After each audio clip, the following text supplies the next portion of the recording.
Hi myRockworld fans, here is Marty and Alex. We are tonight at the backstage in Munich and we have an exclusive interview with Crippled Black Phoenix. So here is Justin and Daniel from the band. Welcome. Right, thank you. The first question, or let me say just a few words to Crippled Black Phoenix.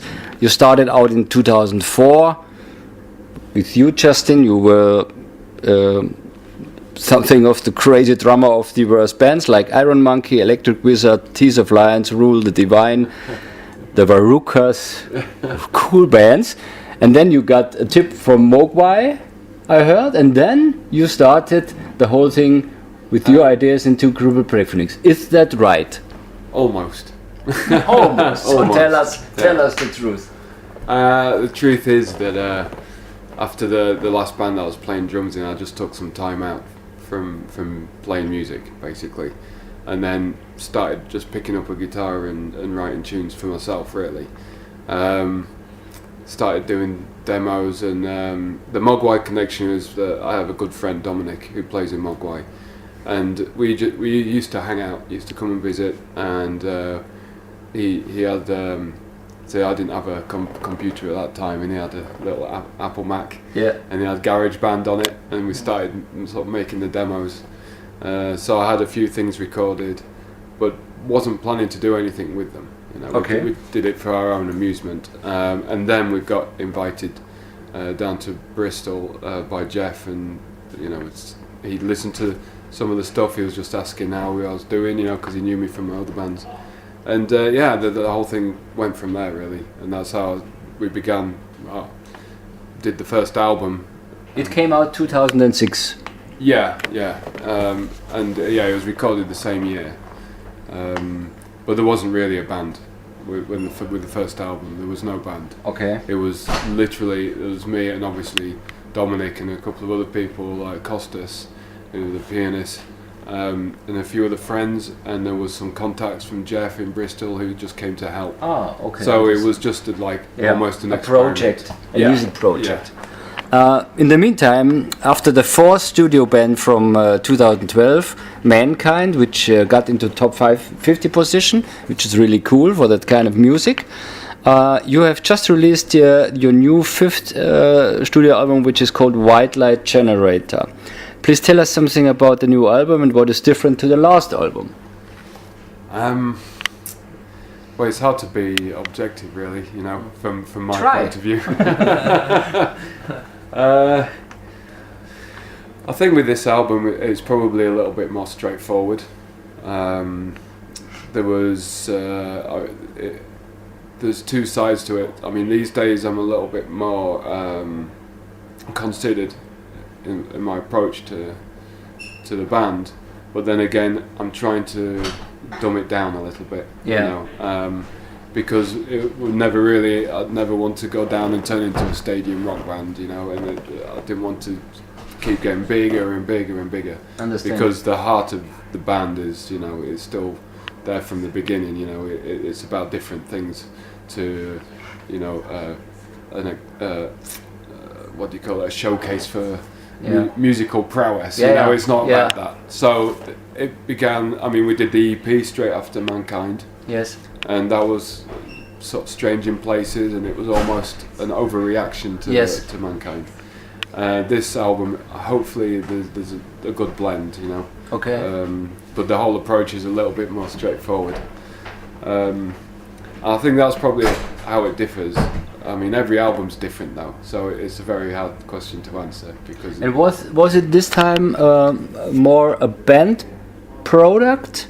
So the whole band comes into the room, makes rehearsals, compose things together, or was it your composings and everybody was involved after that? Yeah, that's pretty much it. It's just the same on every album, basically. Okay. Just the exact same approach. Yeah. Okay.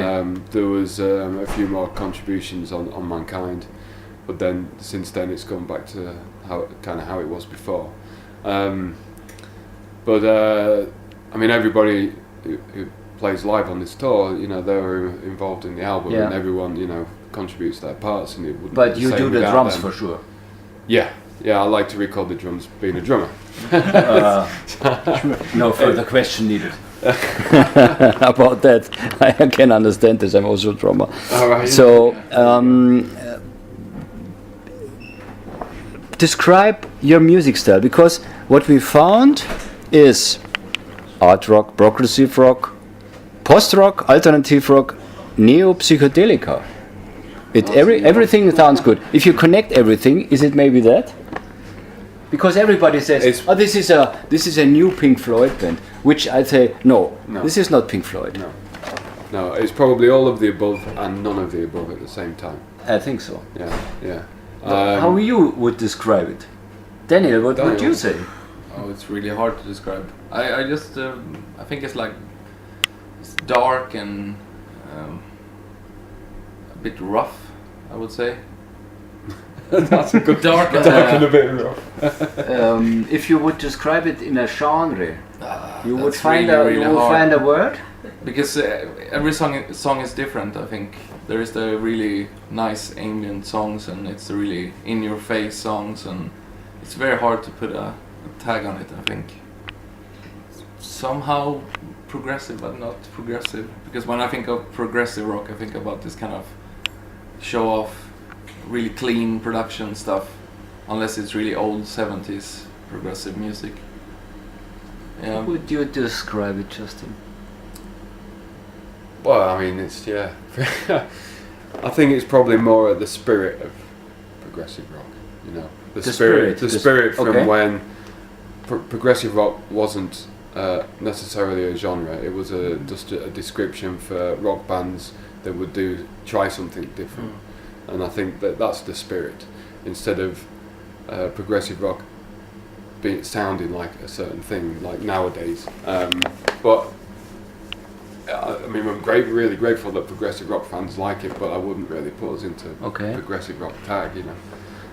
I sometimes have the feeling that there's a little bit of connection to some old bands which had a lot of changes in the lineups just to develop music. Mm-hmm. So King Crimson is one of the bands who had done this, because the guitar player, he wanted to develop music, and he needed for the next musical phase in his head, he needed just another musicians. Right.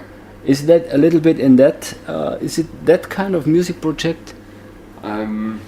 What describes really the Crippled Black Phoenix? Yeah, not really, because I wouldn't just go on to different musicians to create a different sound.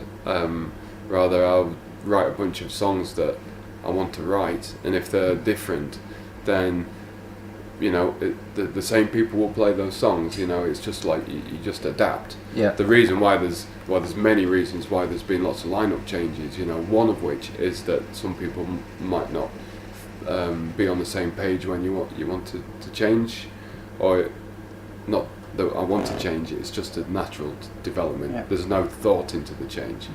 Some people can't follow that. Some people can't commit the time. You know, etc. There's many different reasons. So the lineup changes, I would prefer to have had less lineup changes. Okay. But it's not a bad thing, because it wouldn't be what it is now. Wouldn't have found the people we've got now in the band if we hadn't kept changing. You know, and change sometimes is a good thing as well. As you have done 5 albums now, what we can expect from the show tonight? What kind of set list are you playing? And are there really often set list changes within the tour? We tried. We did. We rehearsed a lot of songs. I think so. I think about 3 hours worth of songs. Okay.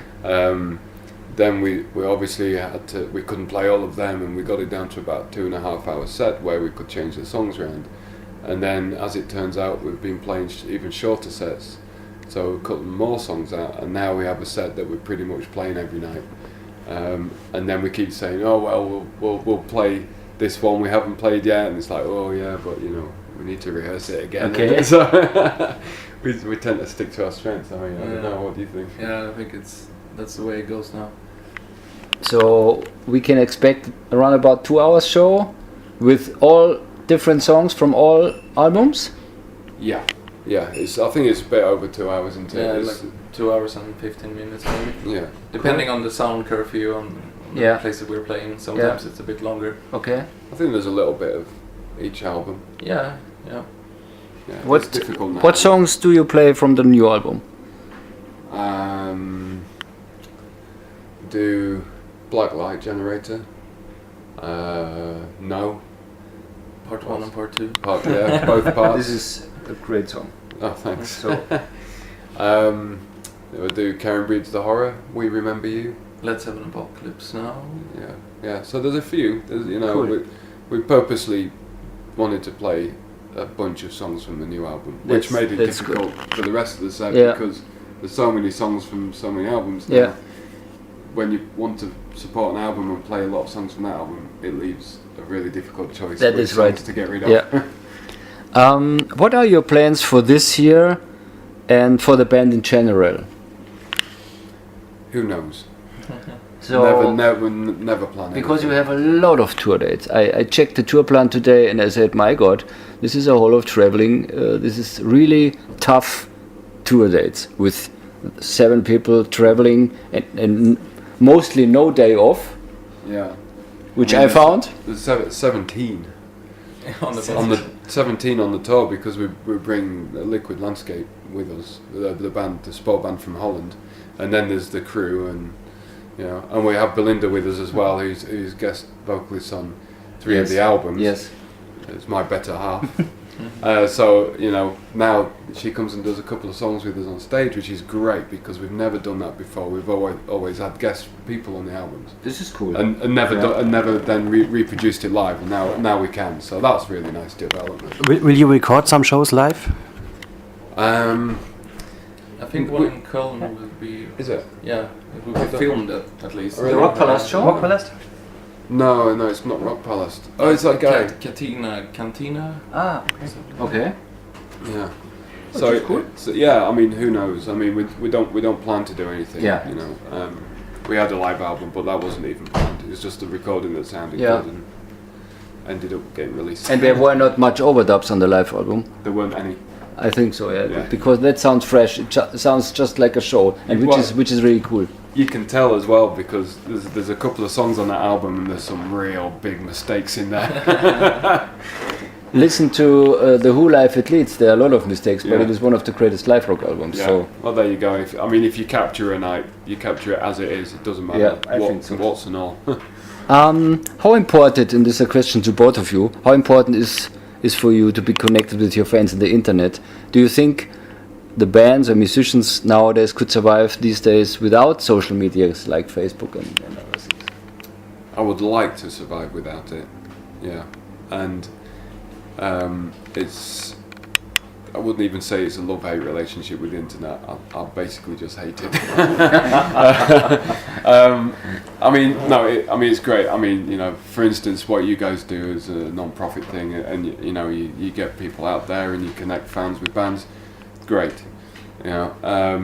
I think the internet and the way that band is great if it's used in the right way. Unfortunately, it's not always used in the right way. That's right. It's one of the things that's destroying the music business, which makes it very hard for smaller bands to survive. Even we're in the smaller band category, Yeah. and it makes it really difficult. Yeah. So there's that side of it. Also, I think that bands should have a bit of mystique. I really enjoyed the time when bands would just put out an album. Yeah. And you wouldn't necessarily know what went into the album. You might not know the people in the band. You would just see the cover. It would be like a nice artwork. You might buy it because of the artwork, and you'll discover something new. And without knowing, without the stickers as well, without knowing much about it, you have a really good perspective. You have a really objective perspective. This is right. I totally agree with you on that part, with the old days, because that's where I come from as well, buying the vinyl records. But with the social media, that's what in my other band I have in Sweden, that's the only thing we had was, there was no like proper record label behind it, so Yeah. we only knew how to use the social media to reach out to people. Understand. So for me, I see it in a different way. I kind of enjoy it, but I also miss the old times. because I think that was much more interesting. What do you think about music and what's going on in the world in general? Because, as we said, the music business has changed differently, and it's very hard for every band because nobody invests in music today, nowadays. In the 70s, everybody invested in music, but not these days. That's the problem. Well, exactly that. That is the problem. And the more that it goes on like that, the less investment there is, because people getting quite complacent about it as well. And I always say that the fans, they're not going to miss it until it's gone. And if it carries on, there will be a point where there won't be the kind of bands and there won't be the kind of music development and inventive kind of bands, because they won't be able to do it. What you'll get is some guy in his own home studio making music that's quite homogenized, reproduced kind of thing, and it would be mastered too loud because it has to be for radio, and it would be a very, very watered down version, and that's what you'll end up with. And people who are really into albums and inventive music and everything, they'll be like, okay, what do we have now? It's because things haven't changed because people are not interested in this kind of music anymore. It's more about availability, not about choice. Yeah, you're right. If the albums and the bands are not available for people, then they don't. It doesn't exist, right? It doesn't exist. So, but those people are still there, and we're finding that there's a little bit of a resurgence with vinyl, because there's a little, thousands upon thousands of people out there that love to, when they pay their money, they want to hold something, they want to have some product, they appreciate the art, and those people haven't disappeared. No, you're right. What were your heroes, or are your heroes, starting out to play a music career? For me, it started. My father, actually, he's a musician as well, so I was always, playing his vinyl records when I was a kid. I used to be out in the woods, and if there was like a cut down tree, I would put a little pin on it to imagine it was the vinyl record, and I would just walk around it. What kind of music did you play? That was like, Creedence, Clearwater Revival and stuff like that. And then I discovered music myself. My first album that I bought for my own money was Europe Final Countdown. Really? Yeah, that was the first one. I was like 6-7 years old, something like that. And then right after that I discovered Metallica and Iron Maiden, Anthrax, Slayer. Okay, so all that stuff. So your heroes are more this kind of the metal gurus. For me it is, and then I, when I was like maybe 12, 13, after I had discovered death metal and black metal and stuff, which I still love, I just went back and discovered like Black Sabbath and those old stuff. Understand? Yes. Justin?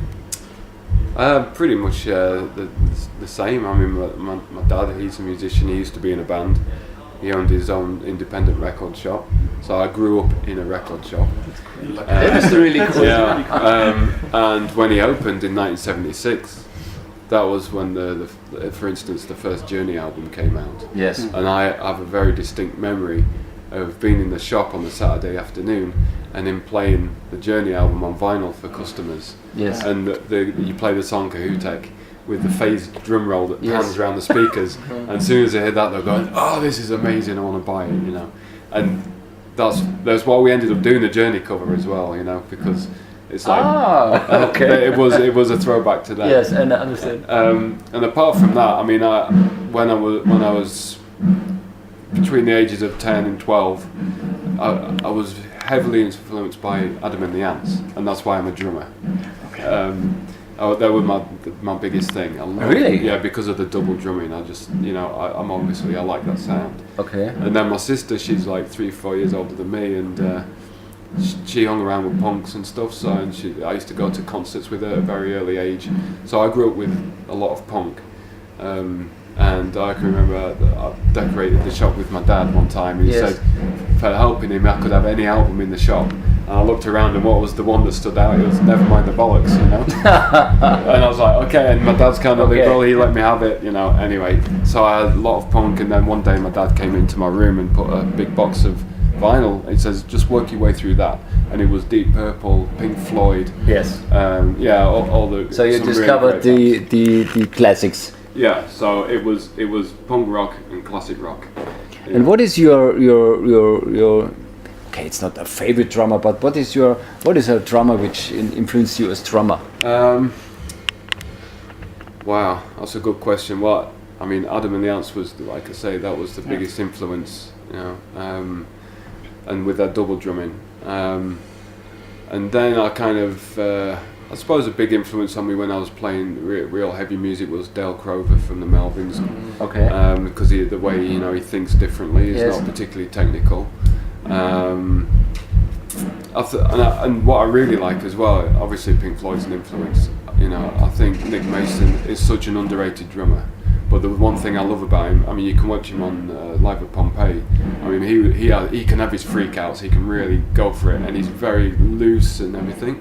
And people think he's kind of boring, but he's not. He plays for the song, and that's a real skill. I like drummers that play for the song, and if you don't notice a drummer, he's doing a great job. You're right. Very good. What are your passions, hobbies beside music, Daniel? Good question. My life is pretty much music. When I don't play music, I really enjoy to play video games. You know, as a way to relax. I love to watch movies. Yeah, that's pretty much it. He plays the shooters. Yeah. This is the best way to relax. Yeah. No shooters. I get seasick when I play shooters. I can't. I like to play role-playing games and stuff like that. Okay. Where you can really get into it, nerdy stuff.